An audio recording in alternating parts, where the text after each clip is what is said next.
I'm Tori Franca, and today I'm going to be exposing my 5 guidelines for writing a book in 30 days. It's actually very simple, no bullshit, straight to the point. If you follow these 5 guidelines, you will write a book in 30 days, I promise. Before we dive into everything, let me tell you a little bit more about this writing method. Writing a book in a short period of time is called fast drafting, and it is a method that I absolutely love. I've used it with all of my books, with the exception of Leaving Wishville.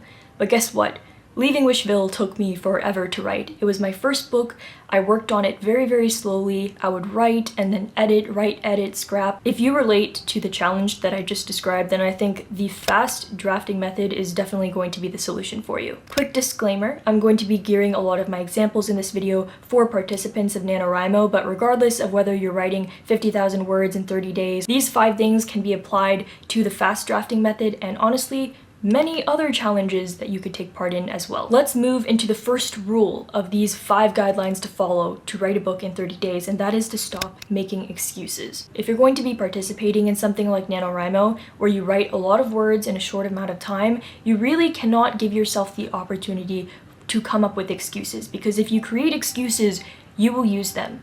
If you start NaNoWriMo with the mindset of, "Ooh, I really hope I can do this, I'm not so sure," you have a very high chance of failing. You need to be 100% committed. You need to know at the start that unless something huge blows up in your life and everything's crumbling down, like something very life-changing and crazy happens, you're going to stick through with it. I'm going to tell you the cold, honest truth, and that is that the world does not want you to write a book. The world does not care if you write a book or not.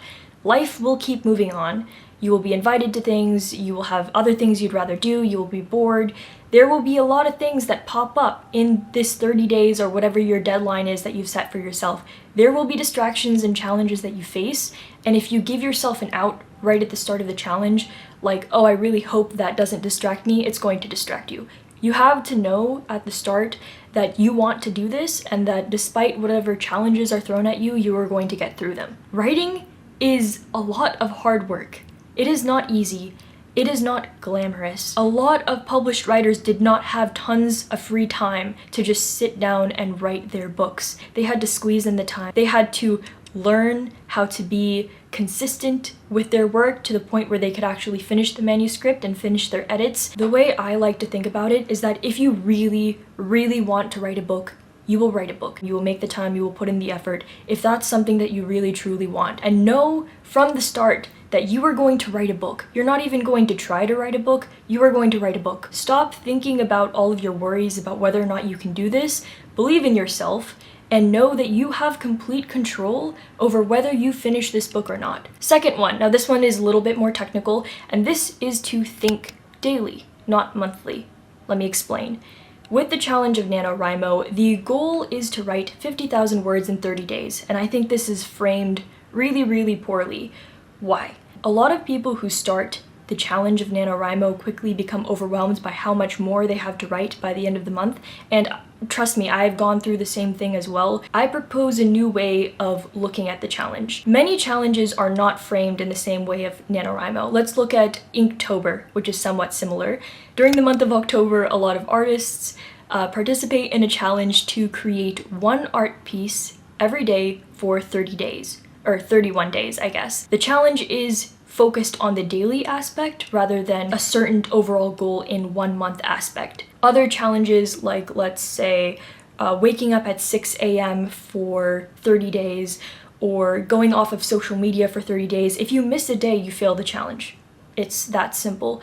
But NaNoWriMo is not structured that way, which seems good, it seems flexible at the start, but this can actually be very detrimental. The reason why I don't like the way NaNoWriMo is structured that much is because it cuts you a lot of slack. It makes it very easy for you to skip a day of writing and say you'll make up for it later, but I know from experience it is very easy to skip 1 day of writing, and it is very hard to write twice as much as you usually do in comparison. So keep that in mind. If you fall behind in NaNoWriMo a little bit, you fall behind a lot. My suggestion is to reframe the challenge in your mind. Instead of thinking of the challenge as writing 50,000 words in 1 month or 70,000 words in 1 month, reframe the challenge so that you think about your daily word count and aim to hit that daily word count every single day. I really recommend that before you start the challenge, you make a commitment to not write 50,000 words in 1 month, but to write 1,667 words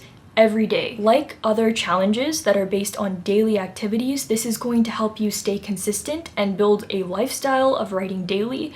It's also going to help you not fall behind and then completely give up. So to put it simply, think daily, not monthly. Set a daily word count goal that you planned to meet every single day.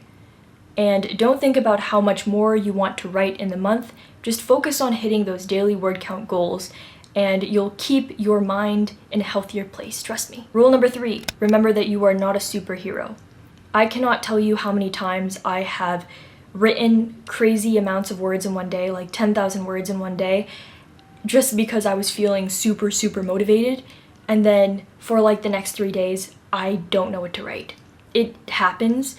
It's not fun, and I think when you're participating in a challenge like NaNoWriMo, you really have to keep your stamina. Think of it as a marathon, not like a sprint walk sort of deal. For example, let's say you were doing a challenge where you wanted to do 1,000 push-ups in a month. I would assume, I'm no fitness expert, I would assume that right off the bat, you wouldn't try to do too many, because then you would be sore for a really long time and it would be hard to catch up. You would try to find a way to pace yourself in a way where you can keep that stamina going throughout the entire month. To look at this piece of advice in a bit of a more optimistic way, I heard this saying once, I don't know where, if you are hosting a party, you should end the party right as everyone is still having fun. That way, when they look back on the party, they'll think of it as a good time and they won't remember it sort of going downhill and kind of getting boring at the end. It'll be nothing but fond memories. And I've applied this saying to my writing session for the most part. Sometimes I screw that up, but typically when I'm writing, I try to always end on a part where I'm still feeling motivated and still feeling excited and still feeling like I could continue. When I start my next writing session, I am still excited and I get to continue off of that excited note. Try to stop yourself from going way too far over your daily word count limit. Try to contain yourself and not burn yourself out right off the bat. Keep it going steady. Hit your word count goal, maybe go a bit over it, but don't do anything crazy. Save your energy and excitement for the next writing session and just keep that momentum going. Number 4, write at the same time every day, or alternatively, create a weekly schedule and stick to that. I know this is hard. People have different schedules. Maybe you're a student or you work a full-time job or you have like really crazy, chaotic hours where you can't really plan stuff. But to the best of your ability, try to stick to a writing schedule because it's really going to simplify your life. I've noticed a lot of times that when I don't give myself an actual writing schedule, I will kind of procrastinate throughout the day, like, I wonder when I should sit down and do my writing session, and then I don't actually do it and I end up not writing that day. Think of it this way, it is exhausting every single day to wake up and then throughout the day sort of decide when you're going to sit down and write. It just gives you unnecessary things to think about. So simplify your life, come up with a time, and just know like, oh, hey, okay, I'm going to do my writing at 5 p.m. every day or 5 a.m. every day.